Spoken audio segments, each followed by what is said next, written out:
I want to welcome you back to the Weight Loss Decoded podcast, GLP edition. I am your host, Sharon Polsky, your GLP fact fairy. And on today's episode, we are going to be speaking to Pete McCall, who is a strength and conditioning coach. He's written some books on strength and conditioning.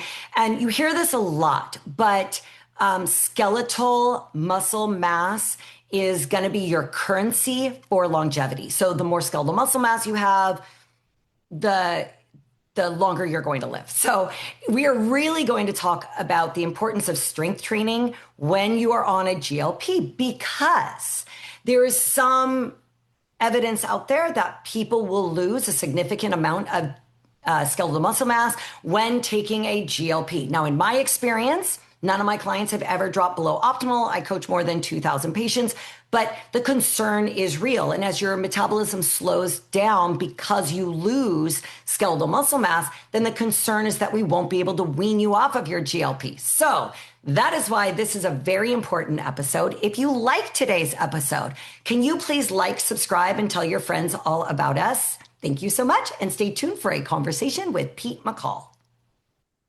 So I am so excited to have Pete McCall on the show today. And like I said, he is an expert at strength training. Pete, tell us about yourself. Well, first of all, Sharon, thanks for having me on. And I want to thank to everybody out there listening. I know I'm coming into your ears right now, and so I want to thank you for the time and attention. But my background, Sharon, like a lot of us, I'm a personal trainer. I still qualify as a personal trainer or identify as a personal trainer. That'll never change. But over the years, I evolved from training one-on-one clients. I still do a little bit of that, but I mainly educate personal trainers, and I also write books. I've written a lot of articles. I turn the articles into books. But what I've done is I've worked with the personal training certifications to help write their curriculum. I spent a few years as a contractor working with some equipment companies, and really that was fun. I got to travel around the world. They sent me all over the world to promote their products and to speak at different events and to teach trainers how to use that. And then during COVID, or right after COVID, I worked for the health club company as their director of education. But with so much going on right now in the fitness area, especially in longevity, especially with weight loss, I want to be back out and doing some cool stuff with technology and with some of the latest, greatest things in the space. Yeah, and that's really why I wanted to have you on the show, because I know how much background you have and education you have, and that you're an educator. And really, the reason why we do this Weight Care podcast is just simply to educate people. We've found that people are starting to take GLP-1 weight loss medications, and it's great because it lowers the risk of heart disease by 20%. But they don't have any coaching that goes with it. And one of the biggest fears is that they're not strength training. So although we're lowering that risk of heart disease, we're not actually improving their longevity. And so I wanted to have you on so we could really talk about all these benefits of strength training. Well, and that's so important, right? I mean, because what we're seeing right now, and I know so many people focus on weight loss and they focus on, I want to lose weight, but if they're starting to take a drug like a GLP-1 agonist, some of that weight loss is going to be coming from muscle mass. And we want to try to preserve, as we age, we need to preserve as much muscle mass as possible. Well, especially in women, because the majority of our clients taking GLP-1s are women, and they don't have much muscle mass to begin with. And so it's so important that we do preserve what muscle mass they have. Well, and so I really appreciate your inviting me to speak on this topic, Sharon, because I can't tell you over the last maybe 3 or 4 months how many conversations I've had and how many questions I've been asked by women over the age of 40, specifically about strength training. I mean, you and I have known, you've been a competitor for years. You and I have done this for a long time. We both know that strength training, especially as we age, strength training is critical. And I can't tell you how happy I am to finally that message is getting out there, that when it comes to exercise, really strength training should be the foundation of what we do, not just as an adjunct or something to do once in a while. Yeah, but the problem is, as young women, we're not encouraged to go into the weight room. And so by the time we've heard about the benefits of strength training and longevity, and for our longevity and to help preserve that muscle mass, especially when we're on GLP-1s, we're now 45 years old and have never even lifted a weight, picked up a weight in our lives. I was very lucky. I had two older brothers. They drugged me to the gym with them when I was 13, 14, 15, 16 years old. I taught my first aerobics class when I was 16 years old. I was so fortunate that I wasn't intimidated by the weight room. But for the majority of, especially our GLP-1 clients that they've never exercised a day in their life, they're so intimidated by this thought of weight training. And how do you encourage people to just get started? Just by getting started. I mean, and trust me, I understand. I've worked for big box gym companies. I understand how intimidating it can be to walk into a gym when it's really busy, like on a Monday, Tuesday, or Wednesday evening.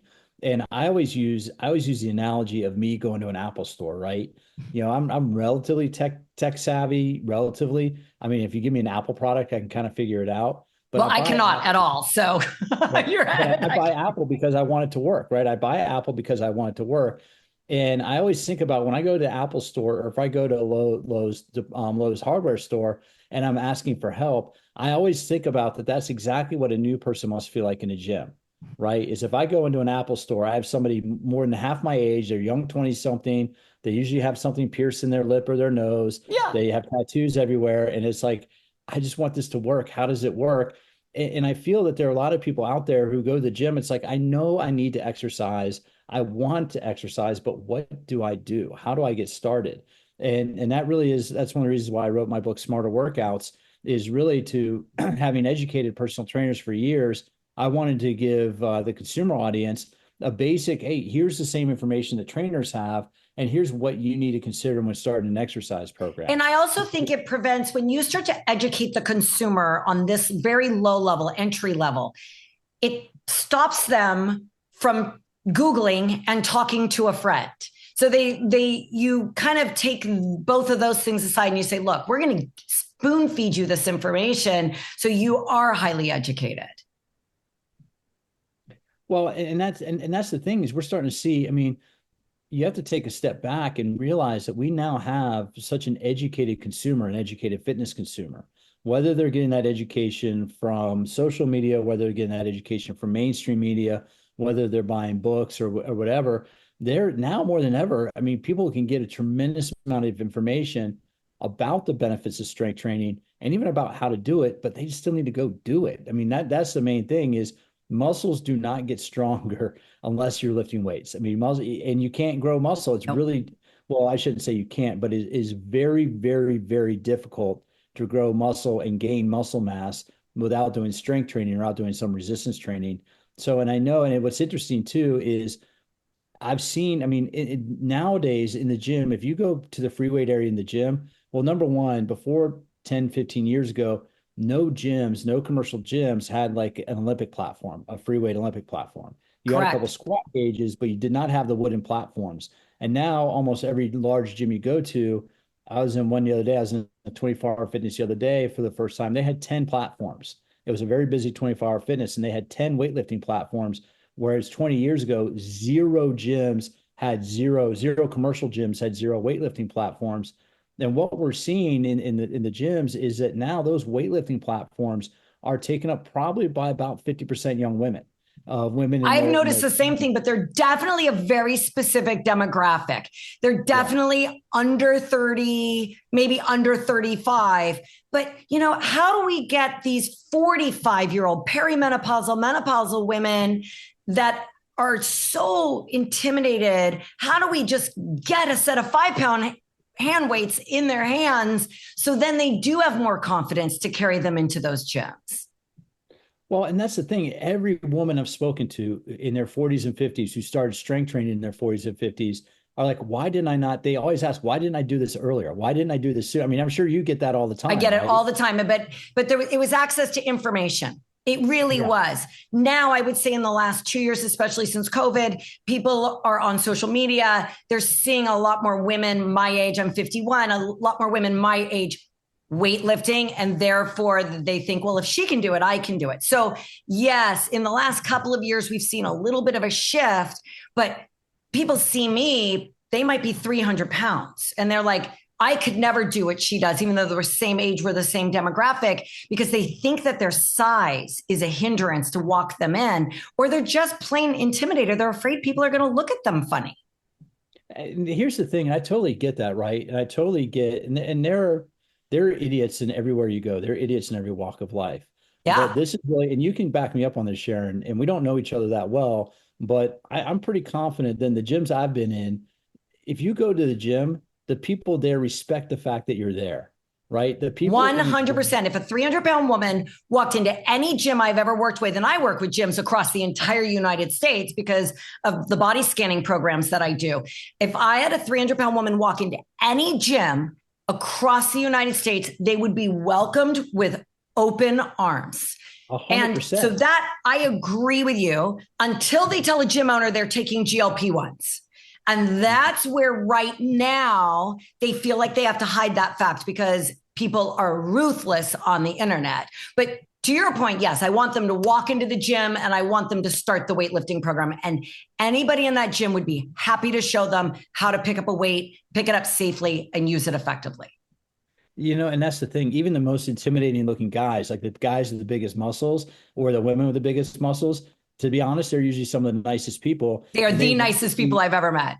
And they want to see other people succeed. I mean, it's like you can always fit another spot, another person in at the gym, right? It's like, and I understand that, and that's a psychology that I haven't felt with for years. But even as somebody who makes a living in the fitness industry, I do admit there are sometimes I go to a gym and I'm intimidated by like, oh, wow, there's a lot of large people here, or there's a lot of people here in a free weight area. But or there's a lot of equipment. Like I find what's really intimidating. I work out at a gym now that every inch of this gym, every wall, everything has got kettlebells and this and that and plates. And there's so much equipment. I can't even imagine being a beginner walking into that environment, except there are coaches there, literally hand walk them in and hand feed them. But if you're walking into some of these gyms that have so much equipment, you're like, where do I even start? And so what they'll do is maybe start on selectorized equipment, which is great. I mean, every gym has selectorized equipment. There's a little man on the machine that literally tells you exactly how to use it. So I find that to be less intimidating. Every health club in America has somebody that'll walk you through the equipment for free with your new gym membership. There's so many less barriers to entry than when I was young. Like I walked into a free weight room at 16 and men were like, what are you doing in here? And then my brother walked in behind me and then they all walked away. But that wasn't common back then. Now women are in every room of the gym. It's so different today. And that's across the entire United States. There's no barrier to entry anymore for women. And they're picking up heavier weights. I mean, that's the thing. I mean, look, let's take a step back and keep in mind that in the 1960s and 1970s, doctors told women not to run. They told women not to exercise, and especially they told women not to exercise for pregnancy. I mean, there's this, again, women get this, they don't get, medicine and science does not study women's bodies, the effect of women's bodies enough as it does to men. And so really women kind of started behind the eight ball because when fitness started becoming popular in the 1970s and 1980s, it was kind of women were kind of relegated to either dance aerobics or running. I mean, there really was not, they were told not to lift weights because at the time the exercise scientists didn't know or they didn't study they didn't care to study. Yeah. And now over the years, I mean, now we know a lot more studies. We've studied it, there's been a lot more benefits. And the most important thing, Sharon, and it's one of the reasons why I wrote my second book, Ageless Intensity. That's because we now have a population of people in their 60s and 70s who've been exercising throughout their lifespan. And that really is changing. And that's another message I want to say to the audience that now is you might be in your 40s or 50s and you might be, 100 pounds, 150 pounds overweight. But if you're 45, 48, 50 years old, you have another 25 to 30 years ahead of you. At least 25 to 30 means people are living into their 90s now. At least. And I'm saying at least. You have at least another 25 to 30 years ahead of you. So don't think that starting now is too late. If you're in your 40s, late 40s, early 50s, now is the time to start because you want to try to get, and look, we all have a couple extra pounds that we don't need, but I would never fat shame anybody.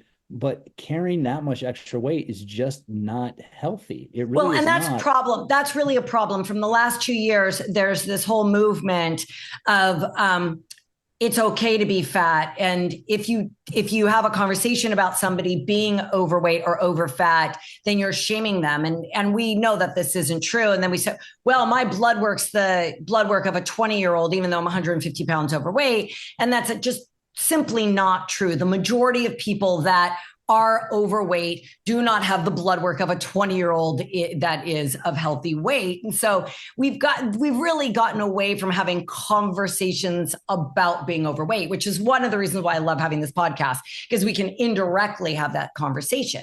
I want to go back to something that you said about the weight rooms, though. You are totally right. Though no research was done on women. And back then, the only women that women saw in the weight room were very large women with a lot of muscle. So then there was this misunderstanding that you got bulky if you lifted weights, if you were a woman and you're going to look like a man, because those were the only people that we saw in the weight room, let alone a lot of those women were doing some PEDs and things like that. And so really, I mean, I have lifted weights since I was 13 years old. At no time, even when I competed in fitness, at no time was I bulky. Like that was like, do you know how hard it was for me to put significant muscle mass on? And we talk about this with our female athletes all the time. For them it takes years to put on significant muscle mass. So you're not going to put on significant muscle mass grabbing a set of 25-pound dumbbells. It's just not something that happens to women. It also doesn't happen to very many men, by the way. We see it with men and women. It's so, you have to eat perfectly and train perfectly to put on significant muscle mass, regardless if you're a man or a woman. Well, you need to sleep, you need nutrition, and you need to mitigate the other stressors in your life. And that really, I mean, that's such an important message, because that is, I mean, I've been an instructor for 20 years, fitness instructor, and you'll hear, and I still hear women say, not as often, but I still hear, well, I don't want to get bulky. And it's just like, that does not happen. You do not add muscle mass by doing 1 or 2 sets of exercise. It takes let me give them a little bit of a way out, because people are going to say, yeah, but I did get bulky. They didn't. They had blood flow to their muscles, and the muscles were laying underneath the significant body fat they had.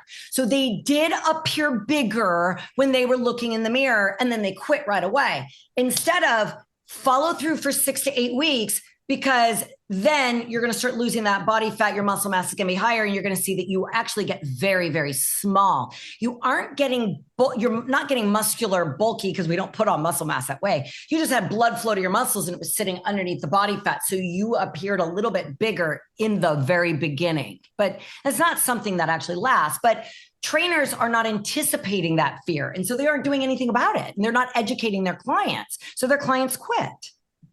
Well, and the other thing, and you're right, I mean, the other thing that happens too is if I start exercising and I hadn't been exercising before, now I'm going to start getting more oxygen exchange at the capillary level, right near the skin. And so now I'm actually going to be feeling, my skin's going to be more sensitive. So I might feel that clothes are tighter. They're the same size they've always been. I just now have more sensation at my appendages because of the heightened sensation, because now there's exercise. You're sweating. There's more blood perfusion from the capillaries out into the tissues, and all those could be reasons. And I want to come back to this thing about being overweight, because look, there's nothing wrong with having a few extra pounds of body fat, right? If you're 5-10 pounds overweight, that's honestly not that big of a deal. Where my concern is when you get over 30, 40, 50 pounds, now that just is unhealthy, and it's not a matter. When we talk, that's BMI over 30, right? And it's 43, 48, the number keeps going back and forth, percent of the adult population in America has a BMI of over 30. And a very small percentage of them are I have too much muscle, and that's why I'm BMI over 30. I don't remember what the statistic was, but it was like, that's only 1 or 2% of all of this percentage of people that have a BMI of over 30 are over muscle. The rest are over fat. And that's just, I mean, it comes down to, Sharon, it comes down to fat is an unhealthy organ in the body. And that's what it is. It's, you get the wrong hormones. It metabolizes hormones. I mean, for men, body fat, stomach fat will convert testosterone into a female sex hormone, right? Correct. There's an enzyme called aromatase that in belly fat in men, that aromatase will convert testosterone into estradiol, which is a female sex hormone that promotes breast growth. And you wonder, I mean, that is why large men grow breasts, is because literally their body is taking the testosterone that's being produced and converting it into a female sex hormone. And That is why, I mean, that's just an example of why it's necessary. Well, to by the way, the same thing happens to women. It isn't just men. And so you have women that already have enough estrogen or estradiol, and then they are actually overweight. The body fat produces more. It starts pushing their testosterone down. And we start seeing the blood work on 35, 40-year-old overweight women, and they have virtually no free testosterone. Yeah. And that just, I mean, that is where it gets unhealthy. And women will produce testosterone. I believe it's the thecal cells of the ovaries, but primarily, I mean, this is for going back to that muscle building, testosterone is produced primarily in the testes. So that's why men produce a lot more testosterone than women, because it's produced primarily in the testes. Women produce some, but not nearly as much as men. And women, and here's the thing, Sharon, for women in their 40s and 50s who start strength training, your body's going to produce more growth hormone. And yes, which is so important. It's good for your skin. It's good for, I mean, growth hormone helps metabolize fat for fuel. Growth hormone helps your skin look younger. And it really is, I mean, that is why strength training could be considered the fountain of youth. I mean, it helps with perimenopause, helps with menopause, it helps with all of those symptoms. And then the other thing is too, while we're talking about testosterone, and because I know this is going to light a fire under you, is the conversation about alcohol, right? I mean, I know that you and I are really talking about strength training, but people have gotten into this habit. It's very American to get into this habit of drinking. I have to have a glass of wine to sleep. I have to have a cocktail. I have to, and then the effects of testosterone. And then you try to go to the gym, and then it's like this back and forth between I have to have my glass of wine. And then it just is like you're down this rabbit hole, and you aren't able to really put on significant muscle, and you aren't really able to improve your health because you're doing this on one side and then you're drinking alcohol on the other side. Yeah, and that's where, I mean, I haven't had a drink in 16 years, and it's not necessarily for health reasons, but now it really has. Now that I'm in my early 50s, I'm like, there's no reason I'd pick up alcohol now, because it does kill your testosterone. I mean, it's like why would I willingly put that in my body when, I spend, an hour a day almost in the gym, and then I'm gonna go eat something, drink something at night and counteract that. I mean, that really is. It's just we want to be smart. As we get older, it's really important to really be smart about what we're doing with our health and with our fitness, and to really think critically about that. I mean, I've been cutting out sugar, right? I mean, I don't drink alcohol. I am a fanatic about the sugar conversation. Anybody that knows me, I'm like, I read labels for sugar. I don't even like honey and agave and all of that, because we tend to overuse it because of this perception that it's healthy for us. And so I am a nut about when I start talking about sugar, and people are like, but sugar is just a poison, and it's a poison for your system, just like alcohol is a poison and it's a poison for your system.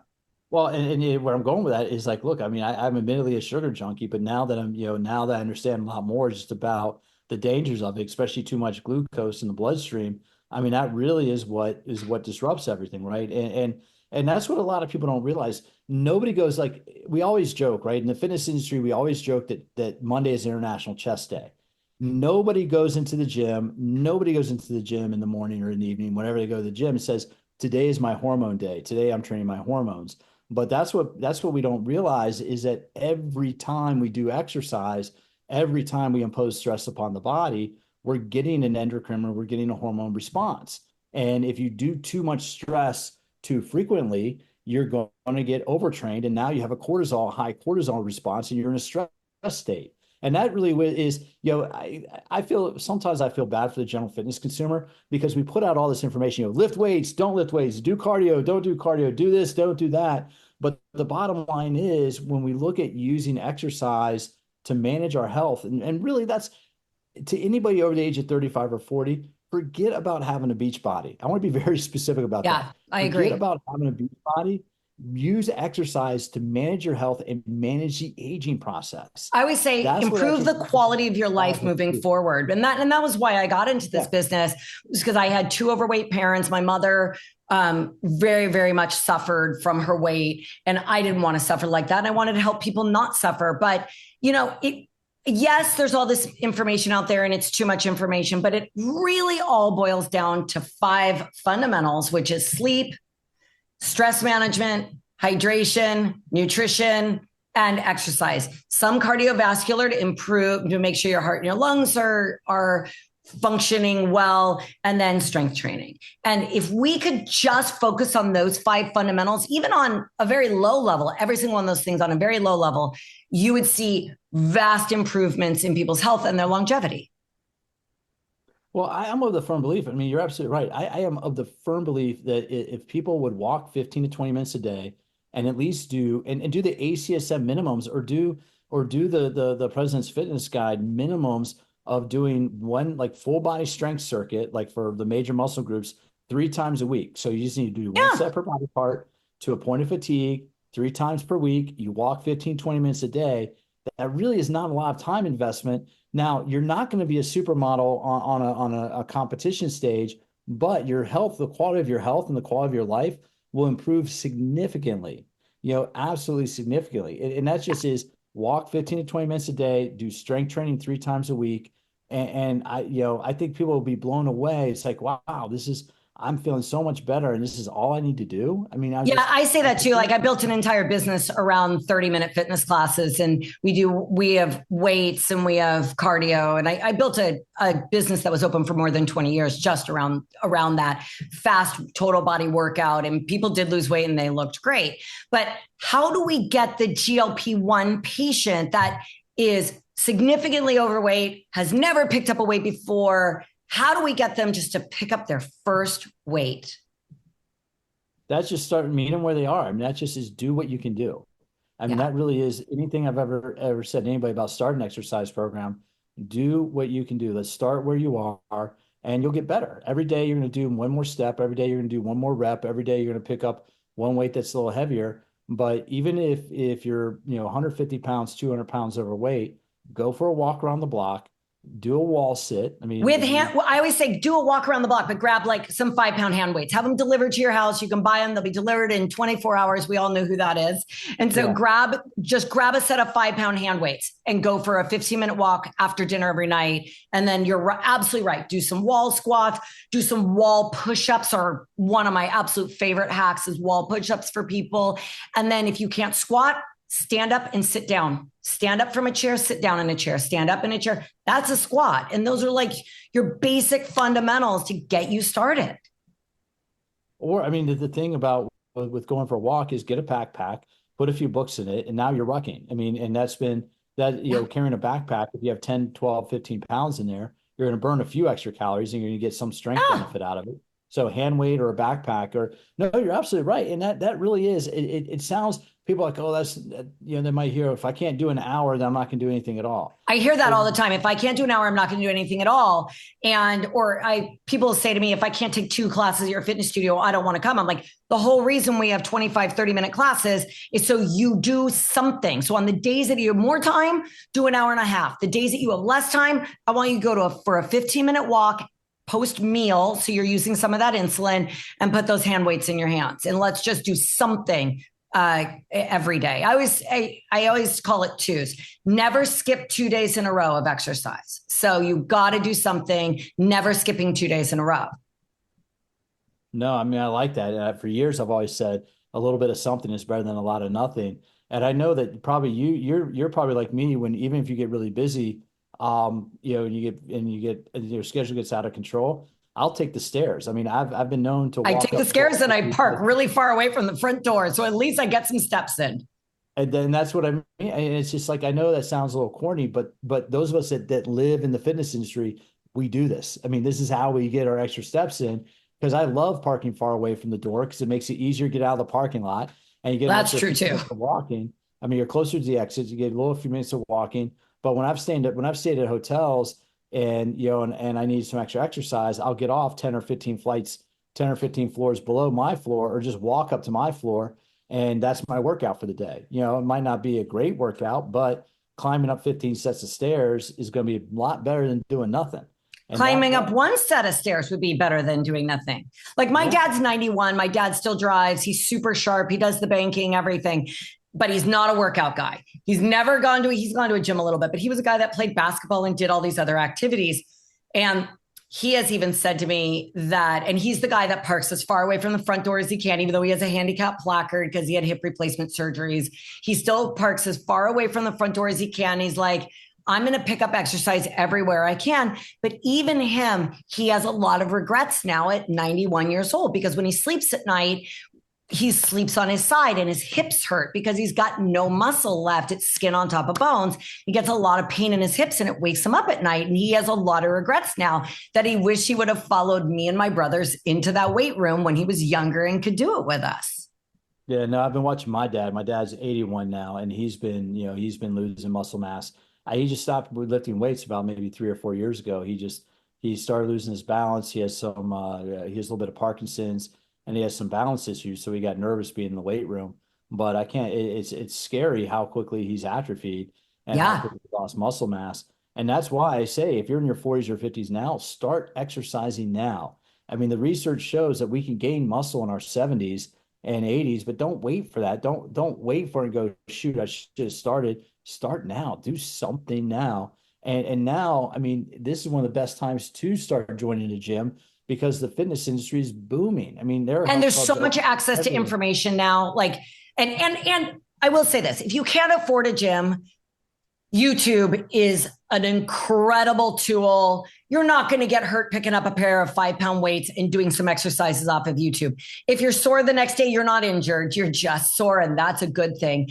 And the last thing I think that people don't understand is that you have to feel discomfort to change your body.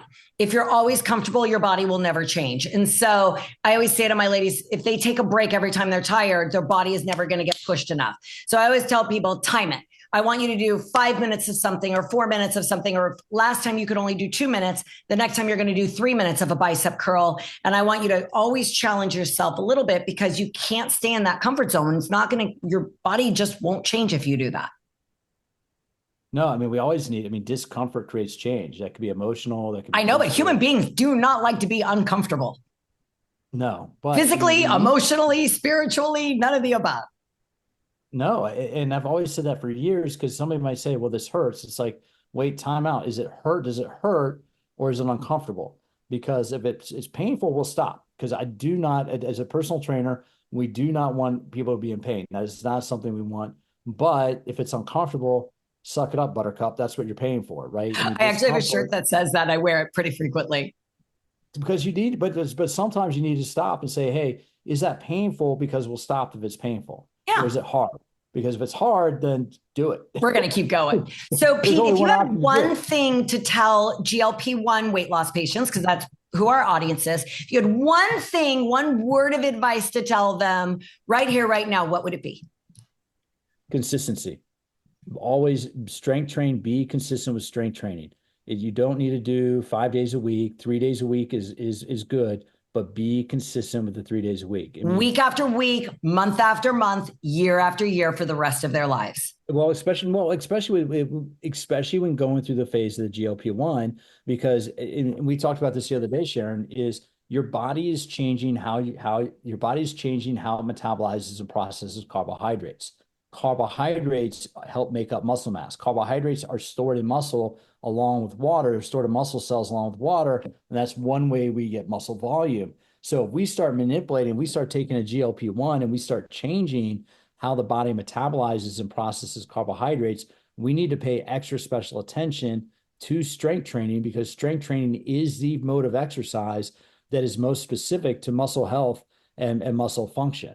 And so that is where anybody who's going to be taking a GLP-1, considering taking it on a GLP-1, strength train, maintain that muscle mass and maintain your muscle function. It's critical for long-term success on the drug. Consistency and strength training. I love it, Pete. Thank you so much for joining me today.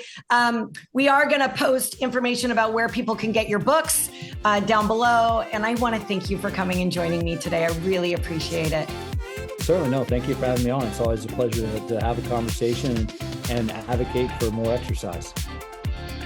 I want to thank you for tuning in to the Weight Loss Decoded GLP Edition podcast. My name is Sharon Polsky, your GLP Fact Fairy. And if you liked today's episode, if you could please subscribe, like, and share with your friends, that would be great. I also want to remind you that these are just the opinions of myself and my guests and should not be interpreted as medical advice. Until next time, ciao for now.